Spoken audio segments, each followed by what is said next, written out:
Welcome to concept minds. आज हम लोग अपने आर्ट एंड कल्चर वाले सेगमेंट को आगे बढ़ा रहे हैं। पिछले क्लास में हम लोगों ने आश्रम व्यवस्था और पुरुषार्थ व्यवस्था डिस्कस किया है। आज हम लोग वर्ण व्यवस्था डिस्कस करने वाले हैं। वर्णा सिस्टम, वर्ण व्यवस्था।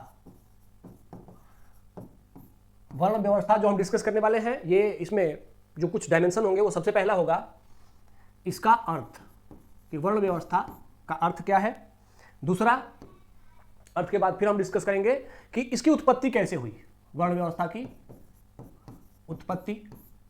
फिर हम डिस्कस करेंगे वर्ण धर्म, ठीक है। फिर उसके बाद हम लोग डिस्कस करेंगे इसका महत्व क्या है, ठीक है। और फिर वर्ण धर्म में या वर्ण व्यवस्था में परिवर्तन। तो इस तरीके से इतने सेगमेंट के साथ हम वर्ण व्यवस्था इस टॉपिक को डिस्कस करने वाले हैं। सबसे पहले इसके जो सबसे पहला सेगमेंट है, वर्ण व्यवस्था का अर्थ, इसको डिस्कस करते हैं। What was the meaning of varna system, ठीक है।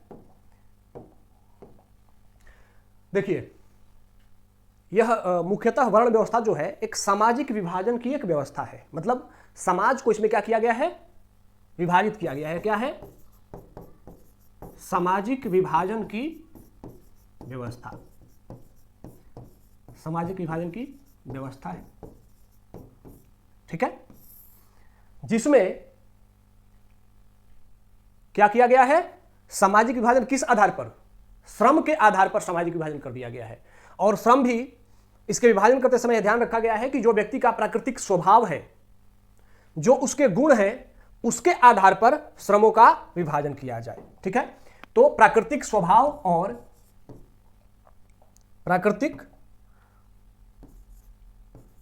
प्राकृतिक स्वभाव और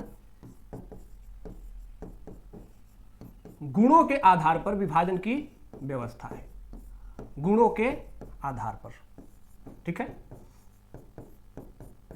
तो वर्ण व्यवस्था क्या है? वर्ण व्यवस्था सामाजिक विभाजन की एक ऐसी व्यवस्था है जो प्राकृतिक स्वभाव और गुणों के आधार पर श्रम का विभाजन करती है, ठीक है। क्या करती है? श्रम का विभाजन करती है। श्रम का विभाजन, ठीक है। तो हम लोग ये तो समझ गए कि वर्ण व्यवस्था है क्या। इस आधार पर, श्रम के विभाजन के आधार पर वर्ण व्यवस्था के 4 प्रकार हैं। वर्ण व्यवस्था को कितने भागों में बांटा गया है? 4 वर्णों में बांटा गया है। समाज, पहला ब्राह्मण, दूसरा क्षत्रिय, तीसरा वैश्य और चौथा शूद्र। तो इस तरीके से प्राकृतिक स्वभाव और गुणों के आधार पर श्रम विभाजन की वह व्यवस्था जो समाज को ब्राह्मण, क्षत्रिय, वैश्य और शूद्र वर्ग के रूप में विभाजित करती है, वर्ण व्यवस्था कहलाती है। अब इसकी परिभाषा को भास्कराचार्य ने लिखा है। भास्कराचार्य ने इसकी बेहतर परिभाषा दी है। उन्होंने एक ग्रंथ लिखा था, निरुक्त ग्रंथ, उसमें वर्ण व्यवस्था की परिभाषा दी है। और वो कहते हैं, भास्कराचार्य कहते हैं कि जो वर्ण व्यवस्था है वह व्री धातु से उत्पन्न हुआ है। जो वर्ण शब्द है वह किससे? व्री धातु से उत्पन्न है। और व्री धातु का अर्थ क्या होता है? वृत्ति, मतलब आचरण, व्यवहार। तो इस आधार पर भास्कराचार्य कहते हैं कि वर्ण वह व्यवस्था है जिसको व्यक्ति अपने कर्म और स्वभाव के अनुसार चुनता है, ठीक है। तो इस तरीके से हमने वर्ण का अर्थ देखा। अब अर्थ के बाद दूसरा विचार क्या है? दूसरा टॉपिक क्या था? उत्पत्ति। वर्ण की उत्पत्ति का सिद्धांत क्या है भाई, ठीक है। तो उत्पत्ति के संदर्भ में हम सभी जानते हैं कि ऋग्वेद के पुरुष सूक्त में सबसे पहली बार इसकी चर्चा कहां मिलती है? ऋग्वेद के 10वें मंडल के पुरुष सूक्त में मिलती है, पुरुष सूक्त में। और उसमें कहा गया है कि ब्रह्मणो अस्य मुखामसीता, ब्रह्मणो अस्य मुखामसीता वाहुराजन्य कृतः उरु तदस्य यद वैश्यम, उरु तदस्य यद वैश्यम पदाभ्याम शूद्रो अजायत। मतलब कि ब्राह्मण जो होता है वह ब्रह्म के, ब्राह्मणो अस्य मुखामसीत, ब्राह्मण जो है वह ब्रह्म के मुख से उत्पन्न हुआ है। ब्राह्मण किससे? ब्रह्म के मुख से। ब्राह्मणो अस्य मुखामसीत बाहु राजन्य कृतः, और कंधे से, बाहु से क्षत्रिय, भुजाओं से क्षत्रिय की उत्पत्ति हुई है, भुजाओं से क्षत्रिय की उत्पत्ति। और फिर आगे क्या कहा गया है ऋग्वेद में कि उरु तदस्य यद वैश्यम, उरु मतलब पेट से, उरु तदस्य यद वैश्यम मतलब कि पेट से वैश्य वर्ण की उत्पत्ति हुई है। उरु तदस्य यद वैश्यम, और पदाभ्याम शूद्रो अजायत, और पैरों से, पैर से शूद्र की उत्पत्ति हुई है। तो इस तरीके से ऋग्वेद के पुरुष सूक्त में वर्ण व्यवस्था की उत्पत्ति की पहली जानकारी हमें मिलती है उसके 10वें मंडल में। अब बात है कि ऋग्वेद के पुरुष सूक्त में तो एक विधान बता दिया गया कि ब्रह्म के, जिसे हम कुछ लोग ब्रह्मा कहते हैं, ब्रह्मा के मुख से ब्राह्मण, बाहु से क्षत्रिय, उरु से वैश्य और पाद से शूद्र की उत्पत्ति हुई है। ठीक है, लेकिन सभी धर्म ग्रंथों में इसी सिद्धांत को स्वीकार नहीं किया गया है। जैसे बृहदारण्य उपनिषद है, बृहदारण्य उपनिषद कहता है कि ब्रह्मा ने सबसे पहले सृष्टि बनाने का जब सोचा तो उन्होंने जब सृष्टि बनाने की शुरुआत की तो उन्हें उसमें कुछ कमी लगी। जब कमी लगी तो उन्होंने देवताओं की उत्पत्ति की। कैसे देवताओं की? क्षत्रिय देवताओं की, जो कि युद्ध कला कौशल से प्रवीण थे। और इंद्र, वरुण, सोम, रुद्र और यम, ये कैसे देवता थे? क्षत्रिय देवता थे। ब्रह्मा ने सबसे पहले सृष्टि की उत्पत्ति से पहले इन देवताओं की उत्पत्ति की, तो ये क्षत्रिय देवता हुए। ठीक है, इसके बाद भी ब्रह्मा ने देखा कि सृष्टि का संचालन नहीं हो रहा है, क्योंकि सृष्टि के संचालन के लिए सिर्फ क्षत्रिय धर्म, सिर्फ रक्षा करना पर्याप्त नहीं है, बल्कि उपार्जित करना, धन अर्जित करना भी महत्वपूर्ण है। तब ब्रह्मा ने वैश्य देवताओं की उत्पत्ति की, जिसमें वसु, आदित्य और मारुत, ये 3 वैश्य देवता हुए। वसु, आदित्य, मारुत, ठीक है, कुबेर, इन देवताओं की उत्पत्ति करके और फिर ब्रह्मा ने क्या किया? सृष्टि को आगे बढ़ाया। फिर भी उन्हें कमी लगी, फिर लगी कि नहीं, जैसे ब्रह्मा ने अपने तत्व से, अपने प्रयास से ब्राह्मण बनाए, फिर जो देवता बनाए थे क्षत्रिय देवता, उनके प्रयास से क्षत्रिय आए, वैश्य देवताओं के प्रभाव से वैश्य आए। लेकिन फिर भी लग रहा था कि इन सभी ब्राह्मण को भी, क्षत्रिय को भी और वैश्य को भी अपने संचालन में अभी सहयोगी की आवश्यकता है। बिना सहयोग के अपने कार्यों का उचित संचालन नहीं कर रहे हैं। तब ब्रह्मा ने पूषण नाम के देवता की उत्पत्ति की, और पूषण नाम के देवता जो कि शूद्र देवता हुए, मतलब वो सहायक देवता हुए, जिनकी जो कि सभी वर्णों में सभी देवताओं की सहायता किया करते थे। तो इस तरीके से सबसे पहले सभी देवताओं की उत्पत्ति हुई और उन्हीं देवताओं के अंश से वर्ण व्यवस्था सिस्टम की उत्पत्ति हुई। भृगु संहिता में कहा गया है, ऋग्वेद में तो हमें पता चल गया, भृगु संहिता में कहा गया है कि ब्राह्मण ने, ब्रह्मा ने, भृगु संहिता में क्या कहा गया है? भृगु संहिता में कहा गया है कि ब्रह्मा ने सिर्फ ब्राह्मण की उत्पत्ति की, सिर्फ ब्राह्मण की, और यही ब्राह्मण बाद में अपने गुणों से जब पतित होते गए तो यही क्रमशः क्षत्रिय, वैश्य और शूद्र कहलाए।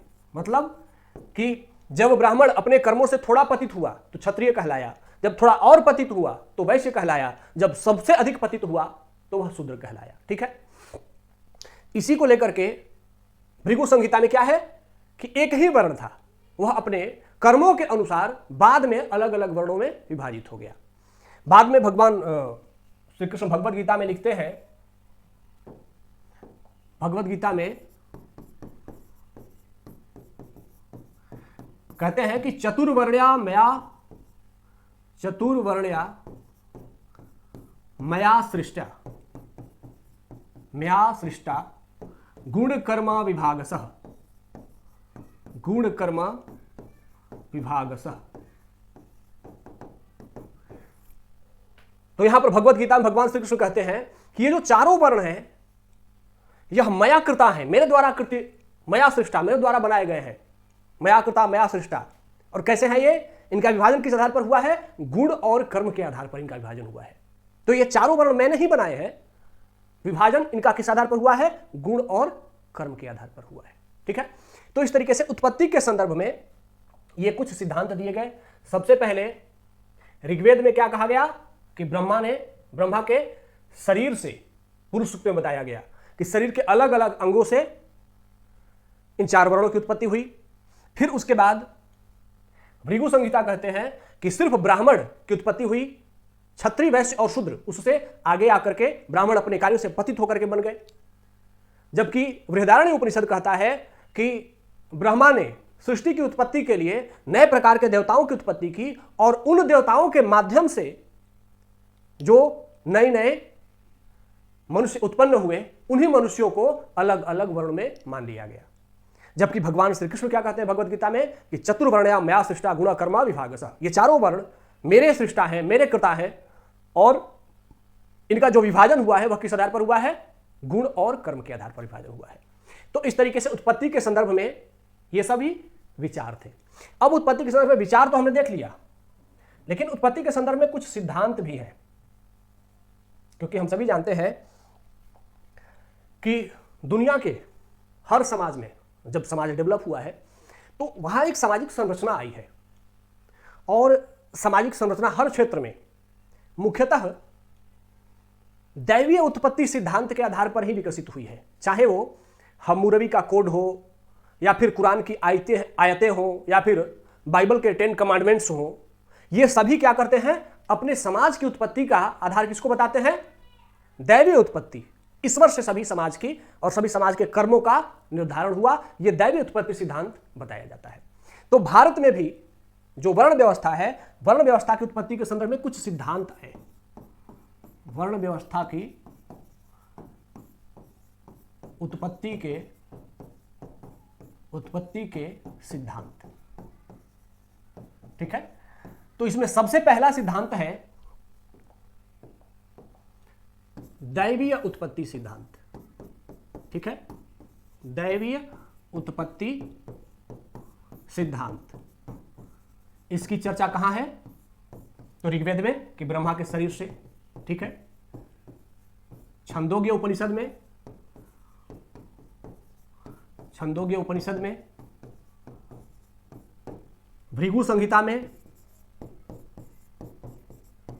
और श्रीमद् भागवत गीता में क्या है? चतुर्वर्णया मया सृष्टा गुण कर्म विभागसः, मैंने ही चार वर्ण बनाए हैं, मैं ईश्वर हूं, मैं ब्रह्म हूं, मैंने ही चार वर्ण बनाए। मतलब ऋग्वेद, छंदोग्य उपनिषद, भृगु संहिता, भगवत गीता, महाभारत, इन सब में वर्ण व्यवस्था की उत्पत्ति का क्या है? दैवीय सिद्धांत है कि देवता के आधार से, देवता ने ही, ईश्वर ने ही वर्ण व्यवस्था की उत्पत्ति की। दूसरा सिद्धांत है कर्म आधारित सिद्धांत, ठीक है। लेकिन ऋग्वेद में जब सबसे पहले वर्ण व्यवस्था की चर्चा आई है पुरुष सूक्त में, तो वहां पर वर्ण और रंग को एक समान बताया गया है। तो सबसे पहले हम लोग रंग आधारित या वर्ण आधारित, इसको वर्ण लिख देते हैं, वर्ण को यहां पर रंग समझिएगा, वर्ण या रंग आधारित उत्पत्ति सिद्धांत, रंग आधारित उत्पत्ति। इसके संदर्भ में ऋग्वेद में ही पहली बार हालांकि इसकी चर्चा हो गई है और महाभारत में कहा गया है कि ब्राह्मणा नाम सितो वर्ण, जो श्वेत वर्ण का होता है वह ब्राह्मण है। क्षत्रियाणाम तुलोहितः, जो लौह वर्ण का है वह क्षत्रिय है, ठीक है। लौह का मतलब जो लाल है। ब्राह्मणा नाम सितो वर्ण क्षत्रियाणाम तुलोहितः, जो लोहित वर्ण का है वह क्या है? क्षत्रिय है। वैश्या नाम पीतिको वर्ण, जो पीला रंग का है वह वैश्य है। और शूद्राणाम आशितोष तथा, और जो शूद्र है वह किस वर्ण का है? आशित वर्ण का, मतलब श्याम काला वर्ण का है। तो इस तरीके से महाभारत में जो वर्ण व्यवस्था की उत्पत्ति है वह किस आधार पर है? रंग के आधार पर। महाभारत में महाभारत में रंग के आधार पर इसकी उत्पत्ति बताई गई है। मैं फिर से रिपीट कर देता हूं, अगर आप लोग लिखना चाहें तो लिख लीजिएगा कि ब्राह्मणा नाम सितो वर्ण, क्षत्रियाणाम तु लोहितः, क्षत्रियाणाम तु लोहितः, लौह वर्ण, क्षत्रियाणाम तु लोहितः, वैश्यानाम पीतिको वर्ण, वैश्यानाम पीतिको वर्ण, शूद्राणाम आशितोष तथा, शूद्राणाम आशितोष तथा। तो इस तरीके से महाभारत में जो वर्ण व्यवस्था की उत्पत्ति के लिए व्यवहार बताया गया, वह क्या बताया गया है कि यह सब रंग के आधार पर वर्ण व्यवस्था की उत्पत्ति है। तीसरा सिद्धांत आता है गुण के आधार पर। तीसरा सिद्धांत क्या है? गुण के आधार पर वर्ण व्यवस्था की उत्पत्ति है, गुण के आधार पर। और इसकी सबसे पहली जो अभिव्यक्ति होती है वह होती है सांख्य दर्शन में। अगर आप लोगों ने सांख्य दर्शन पढ़ा होगा तो सांख्य दर्शन में कहा गया है कि जो प्रकृति की उत्पत्ति हुई है, जो सृष्टि की उत्पत्ति हुई है, सृष्टि की उत्पत्ति पुरुष और प्रकृति के मेल से हुई है। ठीक है, पुरुष और प्रकृति के मेल से क्या हुआ है? सृष्टि की उत्पत्ति हुई है। यह पुरुष कौन है? पुरुष परम ब्रह्म है। और जब परम ब्रह्म ने प्रकृति तत्व के साथ अपना संबंध बनाया, तब जाकर के सृष्टि की उत्पत्ति हुई। तो सांख्य दर्शन में कहा गया है कि ये जो प्रकृति तत्व है, इस प्रकृति तत्व में 3 प्रकार के गुण पाए जाते हैं। कौन कौन? प्रकृति तत्व में 3 प्रकार के गुण पाए जाते हैं। विजिबल है ना? क्लियरिटी शायद, हाँ विजिबल होगा। तो कहते हैं कि प्रकृति में 3 प्रकार के गुण पाए जाते हैं। पहला सत्वगुण, दूसरा तमोगुण और तीसरा रजोगुण। ठीक है, तो 3 प्रकार के गुण प्रकृति में पाए जाते हैं। और जब पुरुष ने इस प्रकृति तत्व के साथ संयोग किया, तब सृष्टि की उत्पत्ति हुई। तो जो प्रकृति में गुण थे वह इस सृष्टि में भी आ गई। तो सृष्टि में मनुष्य है, मनुष्य में 3 प्रकार के गुण आए, सतोगुण, तमोगुण और रजोगुण। यह 3 मनुष्य में आ गए। तो इसी आधार पर, इन तीनों गुणों के आधार पर सृष्टि की क्या होती है? उत्पत्ति होती है। और वर्ण व्यवस्था इसी के आधार पर आगे बढ़ता है। सांख्य दर्शन पहली बार इसको बताता है। ठीक है, तो गुणों के आधार पर सांख्य दर्शन कहता है कि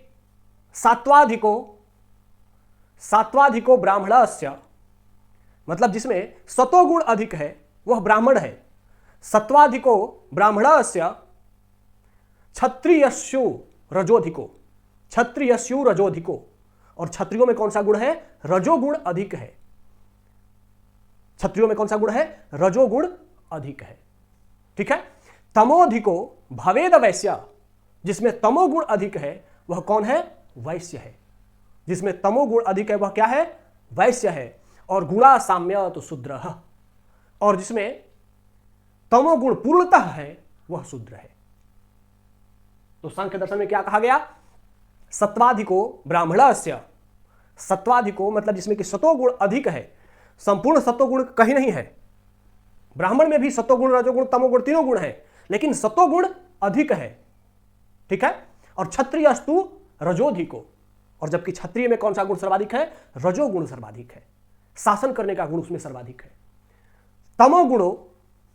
तमोधिको भवेद वैश्य, और जिसमें तमोगुण अधिक हुआ, तमोगुण भवेद मतलब होना, जिसमें तमोगुण अधिक हुआ वह क्या हो गया? वैश्य हो गया। और गुण साम्य तो शूद्र, और इसमें गुण साम्य हो गया, एक समान गुण हो गया। तमोगुण एक समान, संपूर्ण एक समान वही हो गया, तो वह शूद्र हो गया। तो इस तरीके से सांख्य दर्शन में क्या कहा गया कि ये जो 4 वर्ण हैं, इनकी उत्पत्ति किस आधार पर हुई है? इनकी उत्पत्ति गुण के आधार पर हुई है। अगर आप लोग भगवत गीता का वो श्लोक याद करें तो भगवत गीता में भगवान श्री कृष्ण यही तो कहते हैं कि चतुर्वर्ण्या मया सृष्टा, चतुर्वर्ण्या मया सृष्टा गुण कर्म विभागसः, गुण कर्म विभागसः। मतलब कि ये चारों वर्ण मेरे ही द्वारा सृष्टित किए गए हैं, मेरे द्वारा ही बनाए गए हैं, और विभाजन किस आधार पर हुआ है? गुण और कर्म के आधार पर हुआ है। तो भगवत गीता में भी और सांख्य दर्शन में, दोनों में वर्ण व्यवस्था की उत्पत्ति का आधार क्या बताया गया है? कर्म की बात की गई है। एक वर्ण व्यवस्था के बारे में सबसे विस्तृत जानकारी जिस ग्रंथ में दी गई है वह ग्रंथ है मनुस्मृति। मनुस्मृति में इसके बारे में बहुत डिटेल में बताया गया है। तो मनुस्मृति में वर्ण व्यवस्था कैसा है भाई? तो मनुस्मृति में मनु महाराज कहते हैं कि जन्मना जायते शूद्रः कर्मणा द्विज उच्यते। मतलब ये कहते हैं कि जन्मना जायते शूद्रः कर्मणा द्विज उच्यते। ठीक है, मतलब कि जन्म से सभी शूद्र ही होते हैं, जन्म से सभी शूद्र होते हैं एंड कर्म से द्विज बनते हैं। तो यहां पर कर्म, यहां पर भी किसकी बात हो गई? गुण की बात हो गई। कर्म से आप शूद्र बनते हैं। तो मनुस्मृति भी क्या कहता है कि जो गुण है उसी के आधार पर यह वर्ण व्यवस्था विकसित हुई है। मनु महाराज आगे लिखते हैं कि आप लोग को जो मैं श्लोक बोलता हूं जरूरी नहीं कि आपको याद हो, लेकिन अगर लिख सके तो जरूर लिखिए, क्योंकि ये सब चीजें अगर आप अपने एसे में कोट करते हैं या हिस्ट्री में कोट करते हैं, आर्ट एंड कल्चर में कोट करते हैं, तो अपने आप आपके मार्क्स बढ़ने वाले हैं। ठीक है, तो मनु महाराज कहते हैं कि शूद्रायाम ब्राह्मणः जातः, शूद्रायाम ब्राह्मणः जातः, इसलिए मैं धीरे धीरे बोलता हूं ताकि आप लोग अगर लिखना चाहे तो लिख सकें। शूद्रायाम ब्राह्मणः जातः श्रेयताम चेत प्रजायते, श्रेयताम चेत प्रजायते, मतलब कि शूद्र कन्या से उत्पन्न पुत्र भी क्या हो सकता है? कर्म से ब्राह्मण हो सकता है। तो यह किसकी बात करते हैं? मनुस्मृति में किसकी बात की गई है कि जो वर्ण व्यवस्था है इसकी उत्पत्ति किस पर हुई है? किससे हुई है? कर्म से हुई है, गुणों के आधार पर हुई है। ठीक है, तो इस तरीके से गुण के आधार पर वर्ण व्यवस्था की उत्पत्ति की जानकारी हमें कहां से मिलती है? सांख्य दर्शन से, श्रीमद् भगवद गीता से और मनुस्मृति से। तो यहां पर जो उत्पत्ति का आधार बताया गया है वर्ण व्यवस्था की उत्पत्ति का, वह किसके आधार पर बताया गया है? कर्म के आधार पर। ऋग्वेद में एक जगह ऐसा लिखा गया है कि कृष्णवंतो विश्वतो आर्यम, कृष्णवंतो विश्वम आर्यम, इसका मतलब है कि संपूर्ण विश्व को आर्य बनाओ। आर्य बनाओ का मतलब श्रेष्ठ बनाओ, और यह सभी वर्णों पर दायित्व दिया गया है, सभी श्रेष्ठ जनों पर, कि कृष्णवंतो विश्वम आर्यम, सबको आर्य बनाओ, मतलब सबको श्रेष्ठ बनाओ। जो अपने गुणों से पतित हुआ है उसके भी गुणों का विकास करो और उसे भी श्रेष्ठ बनाओ। तो इस आधार पर संपूर्ण विश्व को बेहतर अपने उत्तम गुणों के विकास करने की बात ऋग्वेद में भी की गई है। तो इससे पता चलता है कि गुण के आधार पर जो व्यवस्थाएं बनाने की संकल्पना है, पहली बार ऋग्वेद में ही इसकी चर्चा हो गई है। अब आते हैं कि अगला उत्पत्ति सिद्धांत जो है वो कौन सा है? गुण हमने देख लिया, लेकिन सबसे अधिक जो डिबेटेबल है, सबसे अधिक जो चर्चा होती है वह है जन्म आधारित वर्ण व्यवस्था की। ठीक है, और जन्म आधारित वर्ण व्यवस्था की जो सबसे पहली चर्चा है वह बेसिकली आपस्तंभ धर्मसूत्र में है। धर्मसूत्र का जो काल है वह बाद का काल है। तो इस जब मौर्योत्तर काल का अंतिम दौर और गुप्त काल की शुरुआत होती थी, तो उस दौर में आपस्तंभ धर्मसूत्र उस दौर की रचना है। इसमें कहा गया है कि अपने पूर्व जन्म के किए गए कर्मों के अनुसार ही व्यक्ति भिन्न भिन्न वर्णों में जन्म लेता है। ठीक है, आपस्तंभ धर्मसूत्र में कहा गया है कि चत्वारो वर्णो ब्राह्मण क्षत्रिय वैश्य शूद्रः तेषाम पूर्वो जन्मतः श्रेयान, मतलब कि अपने ये जो चार वर्ण है ब्राह्मण क्षत्रिय वैश्य और शूद्र, ये तेषाम पूर्वो जन्मते श्रेयान, मतलब अपने पूर्व कर्मों के परिणाम स्वरूप ही अलग अलग वर्णों में उनकी उत्पत्ति होती है। ठीक है, अब तो जन्म आधारित पहली बार वर्ण व्यवस्था की संकल्पना किसमें आती है? आपस्तंभ धर्मसूत्र में। ठीक है, आपस्तंभ धर्मसूत्र में किसकी चर्चा आती है? जन्म आधारित वर्ण व्यवस्था की, मतलब कि जो पिछले जन्म में आपने कर्म किए हैं उसके आधार पर आपका जन्म होता है। ठीक है, तो इस तरीके से वर्ण व्यवस्था की उत्पत्ति के संदर्भ में हमने विचार और सिद्धांत दोनों डिस्कस किया। अब आते हैं वर्ण धर्म। वर्ण व्यवस्था का कार्य क्या क्या था, उसका धर्म क्या क्या था? वर्ण धर्म। ठीक है। वर्ण धर्म का मतलब है कार्य, वर्ण के अनुसार कार्य क्या क्या थे। तो इसके विभाजन के लिए सबसे पहले ब्राह्मण का कार्य क्या निर्धारित किया गया था? तो ब्राह्मण का कार्य निर्धारित किया गया था, जो कि मुख्यतः मनुस्मृति में इसकी चर्चा की गई है। मनुस्मृति में ही कर्मों की विभाजन की गई है। तो ब्राह्मण का कर्म है वेदाध्ययन, वेदाध्ययन, ज्ञानोपार्जन,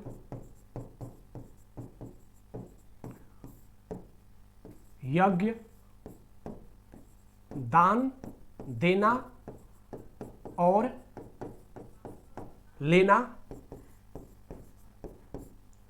यह ब्राह्मण का कर्तव्य बताया गया है। ठीक है।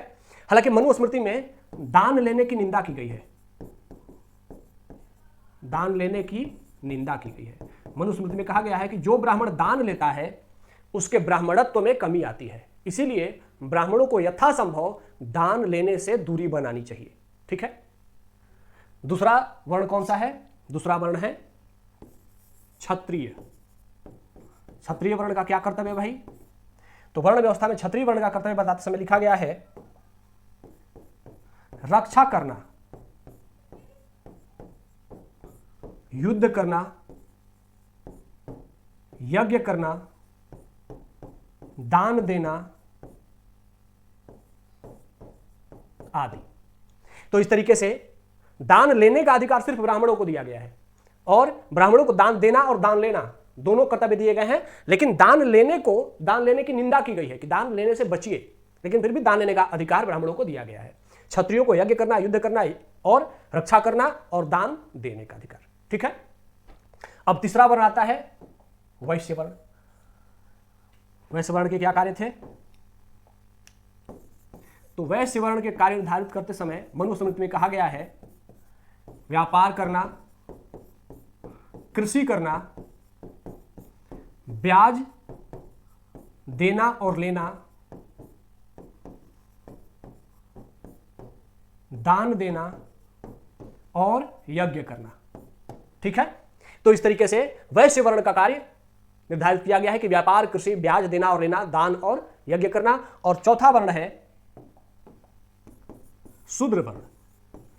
इसकी कार्य का निर्धारण करते समय मनुस्मृति में कहा गया है कि सभी वर्णों का सहयोग करना, सभी वर्णों का सहयोग करना। तो यहां पर शूद्र को किसी वर्ण से कम या ज्यादा नहीं कहा गया है, बल्कि सभी वर्णों के कार्य में, ब्राह्मण के कार्य में भी सहयोग करना है, क्षत्रिय के कार्य में भी सहयोग करना है, वैश्य के कार्य में भी सहयोग करना है। तो इस तरीके से सबके सहयोगी के रूप में शूद्र वर्ण की चर्चा है। वैदिक काल में वर्ण बदलने की संकल्पना थी। वैदिक काल में ये जो विभाजन था, मतलब वैदिक काल का मतलब है उत्तर वैदिक काल में, तो वह विभाजन कर्म आधारित था। लेकिन उत्तर वैदिक काल के अंतिम दौर तक आते आते यह जन्म आधारित होने लगा। हालांकि पूर्णतः जन्म आधारित बाध्यता नहीं थी, लेकिन व्यक्ति को अपनी योग्यता के अनुसार अपना वर्ण बदलने का अधिकार था, जिसमें आप सभी जानते हैं विश्वामित्र। विश्वामित्र क्या थे? क्षत्रिय थे, लेकिन विश्वामित्र इन्होंने क्या किया? तपस्या करके ब्राह्मणत्व को प्राप्त किया और ब्राह्मण बन गए। उसी तरीके से वाल्मीकि ऋषि क्या थे? शूद्र वर्ण के थे, लेकिन उन्होंने भी तपस्या किया और क्या बन गए? ऋषि बन गए, ब्राह्मणत्व को प्राप्त किया। वेद व्यास भी संभवतः शूद्र वर्ण के थे। ठीक है। और उन्होंने भी तपस्या से क्या किया? ब्राह्मणत्व को प्राप्त किया। तो प्राचीन काल में अपने कर्मों के आधार पर अपने वर्ण के बदलने की अनुमति थी। ठीक है। और बाद में हालांकि जन्म आधारित संकल्पना आ गई थी, जिसमें आप देखते हैं कि गुरुवर द्रोणाचार्य, उनके पुत्र अश्वत्थामा में ब्राह्मण का कोई गुण नहीं था। वह सिर्फ एक कुशल योद्धा थे, लेकिन फिर भी उन्हें ब्राह्मण माना गया। और जब अश्वत्थामा ने पांडवों के 5 पुत्रों की हत्या की, तो जब पांडव अश्वत्थामा को पकड़ करके और उसकी हत्या करना चाह रहे थे, तो भगवान कृष्ण ने रोक दिया और कहा कि नहीं नहीं, यह ब्राह्मण है, इसकी हत्या नहीं की जा सकती है, इसीलिए इसको कोई और दंड दिया जाए। तो अश्वत्थामा की मणि निकाल ली गई, उनकी क्या कर ली गई, उनकी योग्यता छीन ली गई, उनका ब्राह्मणत्व छीन लिया गया। तो लेकिन फिर भी वो ब्राह्मण ही रहे, क्षत्रिय ब्राह्मण के गुण नहीं थे, फिर भी वो जन्म से ब्राह्मण थे, इसीलिए उनको ब्राह्मण माना गया। गुरु द्रोण युद्ध लड़ते थे और फिर भी वो क्या रहे, ब्राह्मण ही रहे। तो इस तरीके से कर्म के आधार पर, जन्म के आधार पर वर्ण की संकल्पना हमें बुद्ध काल के आसपास देखने को मिलने लगती है, लेकिन उसके बाद भी योग्यता से अपने वर्णों को बदलने की बार बार हमें घटनाएं सुनने को मिलती थी। जैसे अगर हम मध्यकाल की बात करें तो मध्यकाल में बनारस में एक संत हुए, बहुत प्रसिद्ध संत हुए, रविदास जी महाराज। रविदास जी महाराज किस जात के थे, चर्मकार थे, मरे हुए जानवरों का खाल निकाल करके और उससे जूता सिलते थे। लेकिन अपने क्या हुए, संत हो गए, ब्राह्मणत्व को प्राप्त हुए। और मीराबाई जो कि क्षत्रिय थी, उन्होंने जाकर के संत श्री रविदास जी महाराज की शिष्यता स्वीकार की। मतलब कि मध्यकाल तक भी योग्यता से अपने वर्ण बदलने का अधिकार लोगों ने एंजॉय किया। तो वर्ण और जाति में कुछ अंतर था, जाति व्यवस्था का अंतर हम लोग हालांकि बाद में डिस्कस करेंगे। तो वर्ण व्यवस्था जो थी यह एक सामाजिक व्यवस्था थी। महात्मा गांधी जो कि वर्ण व्यवस्था को जन्म आधारित मानते हैं और जन्म आधारित व्यवस्था के सपोर्टर हैं महात्मा गांधी, वो कहते हैं कि वर्ण व्यवस्था का जो उद्देश्य है वह उचित लोगों को उचित काम से जोड़ने की व्यवस्था है।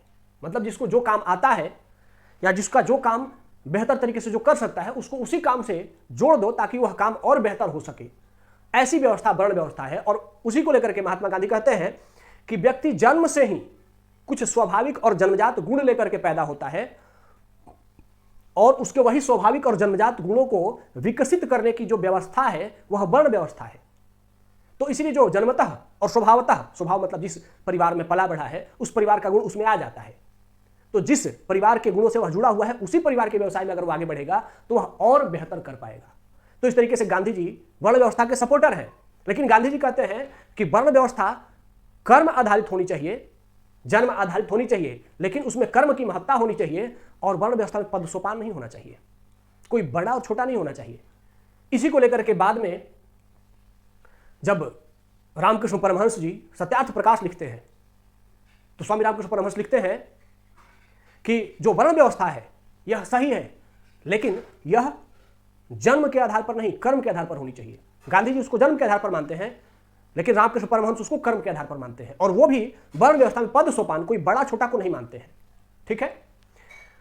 डॉक्टर एस राधाकृष्णन ने जब जो भारतीय दर्शन पर जब वो लेख लिख रहे थे तो उन्होंने भी यही कहा कि जो वर्ण व्यवस्था है इसका जो उत्पत्ति है और इसकी जो परिकल्पना है यह कर्म आधारित है, इसीलिए इस व्यवस्था को कर्म आधारित ही रहने दिया जाए, इसको जन्म आधारित बना करके इसके स्वाभाविक गुणों को खराब किया जा रहा है, नष्ट किया जा रहा है। तो इस तरीके से ये जो हमारे विद्वान थे इन लोगों ने भी वर्ण व्यवस्था को सपोर्ट किया, लेकिन सपोर्ट करने के पीछे कुछ बातों को उन्होंने खंडित किया कि जो वर्तमान का सिस्टम है, वर्तमान सिस्टम में पद सोपान है, यह पद सोपान नहीं होना चाहिए, कोई बड़ा छोटा नहीं है।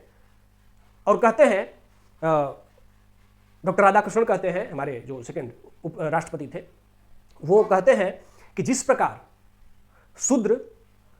प्रकार पैर संपूर्ण शरीर का भार ढोता है उस प्रकार शूद्र संपूर्ण वर्णों के साथ जुड़ा हुआ है, सबके साथ जुड़ करके सबके साथ भूमिका निभाता है। तो इस तरीके से वह किसी से कम और किसी से बड़ा नहीं है, किसी से छोटा नहीं है, वह ब्राह्मण के साथ जुड़ करके ब्राह्मणत्व का काम कर रहा है। तो अगर पद सोपान की बात किया जाए तो वैसा शूद्र जो कि ब्राह्मण के साथ जुड़ा है वह तो क्षत्रिय से ऊपर हो गया।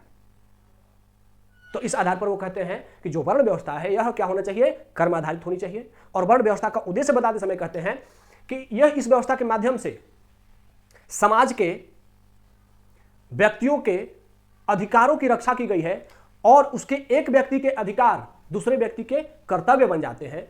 इस व्यवस्था के माध्यम से क्या किया गया है कि पूरे समाज में जो द्वंद्व हो, असंतोष हो, उसको कम करने का प्रयास किया गया है। अब इसको एक्सप्लेन करते हुए डॉक्टर एस राधाकृष्णन कहते हैं कि अगर हम इस व्यवस्था की अच्छाइयां ढूंढें तो उसमें वो कहते हैं कि जैसे ब्राह्मण है, ब्राह्मण का जो कार्य बताया गया है वर्ण व्यवस्था में क्या है, वेद अध्ययन करना, अध्यापन करना, पढ़ाना लिखाना। तो पढ़ाने लिखाने के लिए, अध्यापन करने के लिए उसके साथ जीवन भी तो चलाना है ना, खाना पीना भी चाहिए, और वो खाना पीना से जुड़ा हुआ कोई काम नहीं कर रहा है, तो ऐसे में उसका खान पान कैसे चलेगा? तो ब्राह्मण इस बात को लेकर के निश्चिंत है कि नहीं, मेरा भोजन चल जाएगा। क्यों? क्योंकि वैश्य उसके लिए भोजन तैयार कर रहा है, शूद्र उसकी रक्षा कर रहा है, शूद्र उसकी सेवा कर रहा है, क्षत्रिय उसकी रक्षा कर रहा है। उसी प्रकार क्षत्रिय अपने कार्य को लेकर के निश्चिंत है कि मुझे सिर्फ एक ही काम करने हैं, रक्षा करना है। क्योंकि मेरे घर में अगर पूजा पाठ करानी है तो ब्राह्मण पूजा पाठ कर देगा, मेरे जीविकोपार्जन के लिए शूद्र धन दे देगा, शूद्र सेवा कर देगा और वैसे धन दे देगा। उसी प्रकार शूद्र अपने कार्य को लेकर के निश्चिंत है कि मेरे बच्चों को पढ़ाने लिखाने का जो दायित्व है वह ब्राह्मण देख लेगा, मेरी रक्षा का दायित्व क्षत्रिय देख लेगा, मेरे भोजन की व्यवस्था शूद्र वैसे कर देगा, तो मैं सभी के साथ मिलकर के सभी के साथ असिस्टेंट के तौर पे कार्य करूंगा। तो मेरा जो कार्य है उससे मेरे दायित्वों में और मेरे जीविकोपार्जन में कोई समस्या नहीं आएगी।